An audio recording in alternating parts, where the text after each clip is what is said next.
But quickly, before we call it a wrap, let's take your viewpoint, because you missed that part where we spoke about the Queen and the significance of the demise to Nigeria. We're remembering her legacies. We're looking at what she has done for Nigeria and the need for us to rally around to continue the legacies of this great monarch that departed. So what is your view about the legacies and what Nigerians will learn?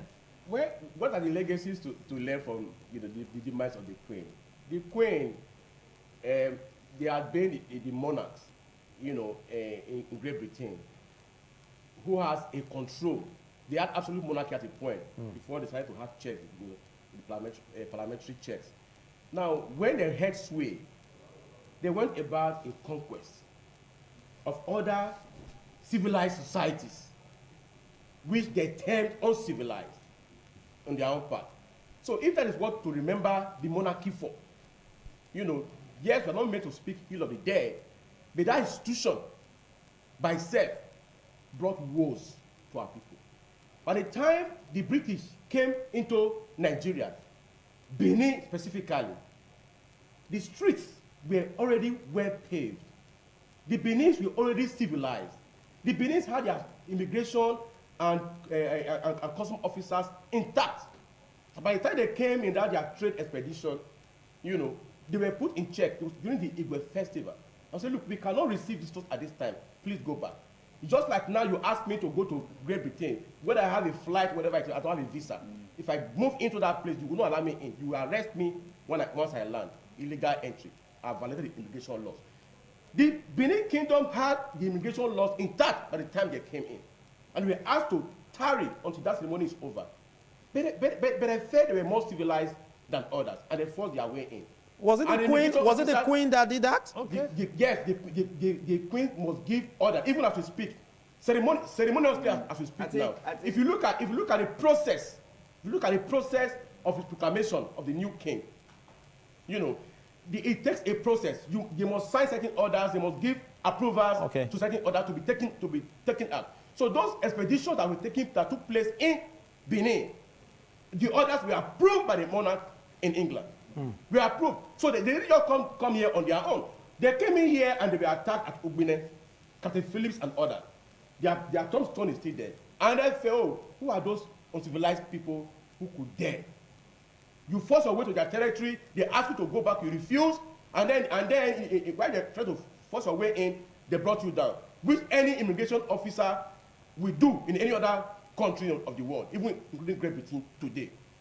Now you felt that was a slide, you came in here, destroyed our tradition, took our artifact, which you still keep with yourself as of today, encouraged the slave trade and all of that. So you are enjoying the wealth of Africa as we speak. And those wealth have not been repatriated, they have not been returned. So you are returning the artifact in trickles. More of it are still with you as we speak. If you look at the cart, the carriage that they were using, to ferry the king. The Queen. The Queen, yeah. If you check the image carved around it, you will see symbols of slave trade. Persons who are considered to be less human. You mean the hearse that was used in carrying the Queen? Yeah, the hearse. Yeah, the hearse. Okay. If you check all those carvings, look at it carefully. You see all those things. Symbols of slave trade. It reminds us of our dehumanization. So it is not a thing for us to celebrate. Don't speak ill of the dead, but that society, that system is not supposed to be celebrated. So are you trying to say that if you look at the tradition, that didn't mean well for it didn't Nigeria? mean well. That is the construction that we find ourselves today in Nigeria. Oh, the southern Nigeria, the northern Nigeria brought together into the so-called amalgamation and all of that. The naming of Nigeria by itself, by the girlfriend of boy, is it not a blessing? Are you not getting the blessings as being in Nigeria? There are no blessings. Oh. There are no blessings because the indigenous nature of our people in Nigeria, or in this enclave now called Nigeria, was taken away. Because we have 5 cultures. Look at the Benin Kingdom, for example, now. If you look at the process that led to the proclamation of the new king, you can see that old-time tradition. I watched it live and I saw people, testifying. Some old said, oh, they witnessed this when they were very young. Others didn't even see it at all, that they are witnessing history. If you look at the coronation of our new king, Edward II, you can see the same process, the same traditional institutions that have been in place long before they came to come and attack us. So these are two kingdoms that have existed over time.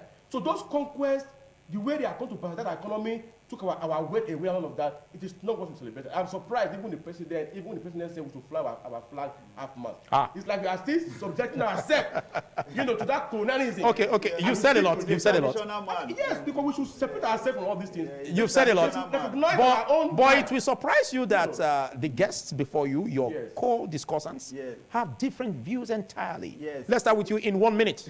Ibrahim. Well, let me say that he himself spoke the fact that there's something that sticks to Queen Elizabeth in all the things he has said. Yes. And then he also averred to the fact that there's no it's talked to the Queen Elizabeth. I said it.